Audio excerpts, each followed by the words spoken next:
baru denger cerita dari temen gue kalau temen gue itu dia barusan ditinggal meninggal sama suaminya, ya kan, jadi janda lah, janda muda gitu, baru dikasih cukup banyak lah warisannya. Nah, dapat setahun setengah deh ceritanya begitu ya. Nah dia tuh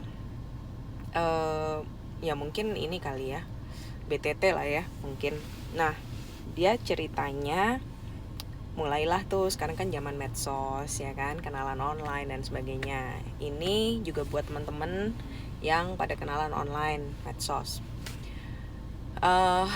Jalannya waktu dia ketemu nih sama satu orang ini, ya kan, dia ketemu sama satu orang ini, make a relationship tuh dia. Terus ya gue nggak tahu sejauh mana dia hubungannya dia terhadap si lelaki itu ya. Nah pokoknya ceritanya tuh gini, jadi udah deket lah, ceritanya udah deket. Nah si cowok ini tuh mulai tuh, dia bilang oh dia mau datang ke Indo gitu ya. Dia bilang dia mau datang ke Indo, dia mau bela-belain datang ke Indo. Tapi di tengah jalan dia bilang waktu dia dalam perjalanan mau ke bandara, taksinya dia itu ketabrak. Akibatnya dia harus masuk ke rumah sakit karena kakinya dia patah. Dia nggak bisa berangkat hari itu, dan dia bilang dompetnya dia hilang lah dan segala macam, dia nggak bisa bayar payment ke rumah sakit.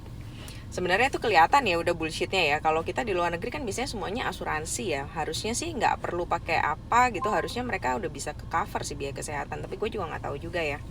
Nah terus si cewek ini dijanjiin gini, tenang aja, gue 2 minggu lagi gue pasti kok ke Indonesia, gue 3 bulan lagi gue pasti ke Indonesia. Kan gue tunggu harus kaki gue sembuh dulu dong, kalau enggak kan gue nggak bisa jalan sama lu lah, beginilah. Nah 3 bulan lagi ini gue pasti bayar, gue kali 2 buat lu. Dia minta pertamanya tuh kalau nggak salah 100.000 US. Katanya biayanya kan mahal dan segala macamnya. Ditransfer lah sama si cewek ini ke cowok itu tuh nomor 1 tuh. Terus kedua udah tuh 100.000 US. Berarti dia udah dalam pikiran dia bakal dapat 3M kan, balik kan gitu. Balik modal lah, untung lah mungkin ya si cewek ini mikirnya begitu. Oke. Udah nih 3 bulan kemudian, 4 bulan lah mungkin, datang kan dia mau ke Indo kan. Nah ceritanya dia bilang gue bawa duit nih, udah gue disiapin nih duit buat lo, kata dia begitu. Nah udah tuh bener, kayak bener lah, misalnya mungkin gue nggak tahu, misalnya kalau dia dari Eropa gitu ya, beneran tuh selama 15 jam dia nggak bisa dikontak, nggak bisa ini, wah si cewek udah seneng nih, pasti nih dia udah flight lah datang. Nggak berapa lama, 16 jam kemudian si cowok ini telepon, tapi bukan cowok ini gitu. Nah dia bilang yang telepon ini adalah orang airport, orang bandara. Alasannya adalah si cowok ini ketangkep karena bawa uang lebih dari 100.000 US. Dan untuk itu dia dikenakan denda karena nggak boleh masuk ke Indonesia dengan bawa uang segitu, nanti bisa dianggap pencucian uang dan segala macamnya. Cewek ini juga nggak bodoh-bodoh banget gitu. Dia juga maksudnya ya, dia juga kayak masa sih gitu ya bisa ketangkep, terus dikenainnya itu 50% daripada uang yang dia bawa. Dan dia waktu itu bawanya itu sekitar, dia bilang tuh sekitar 300.000 US gitu atau gimana lah gitu. Jadi dia tuh harus bayar enggak 50%, 5% ya apa 20% gitu loh, gue juga lupa sih ceritanya itu. Jadi pokoknya kalau nggak salah dia harus transfer lagi sekitar 100.000 US lagi gitu. Terus si cewek ini pertama nggak percaya kan, dia tanya beneran nggak lu dari orang bea cukai misalnya kayak gitu ya. Terus habis gitu apakah benar kalau misalnya cowok gue itu ketangkep dan sebagainya gitu.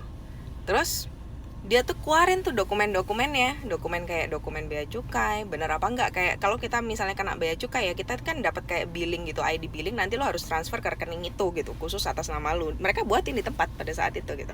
Dan itu tuh real banget gitu, bener-bener sesuai gitu. Dan waktu si cewek ini mau transfer pun, itu tuh namanya tuh yang keluar tuh virtual account-nya tuh beneran namanya si kantor ini. Ditransfer lah sama cewek ini karena si cowok ini janjiin gue pasti bayar, gue balikin semua 300.000 dolar ini semua buat lu, gue tambahin transfer dan sebagainya. Ditransfer lah sama cewek ini, berarti udah 200.000 US kan. Begitu ditransfer sama cewek ini, hilang tuh cowok, udah nggak tahu kemana. Dan dia baru nyadar kalau dia ketipu. Oh my god, so stupid teman gue ini. Nah terus dia minta tolong gitu kan, lu tahu nggak gimana caranya ini nyari si orang ini gitu kan, terus gimana trackingnya, bisa nggak duit gue balik dan sebagainya. Ya gue nggak tahu lah ya gitu, harusnya sih bisa mungkin ya, tapi harus mungkin lapor polisi dan sebagainya. Dia udah lakukan itu gitu, dia udah lapor polisi, dan polisi bilang ya kita susah ya, jejaknya hilang semua gitu. Dia kenal cuma dari Instagram, nomor teleponnya diblokir, itu IP-nya udah nggak bisa kelacak gitu. Mungkin yang kayak di film-film gitu kan udah dipindah-pindahin IP-nya kesini. Waduh, gue juga nggak ngerti deh. Pokoknya alhasil tuh si pihak kepolisian juga akhirnya kayaknya ya bingung juga gitu ya, orang ini ada di luar negeri gitu, mau cari kemana gitu. Ya udah, lenyap lah akhirnya duit itu 200.000 US ya, berarti kurang lebih 200-an lah, 250.000 US sana. Jadi ini kayak apa ya, hati-hatilah buat teman-teman yang sekarang soalnya pada zaman medsos semua nih, mungkin pada jomblo juga kenalan di medsos dan sebagainya. Pokoknya pertama lu lihat dulu orang itu ada apa enggak gitu ya, jangan transfer duit dulu deh pertama gitu kan. Terus lu kalau bisa ya pastiin dulu orangnya punya pekerjaan yang mapan enggak, beneran keluarganya baik-baik enggak gitu. Jadi jangan sampai lu zong gitu ya. Oke.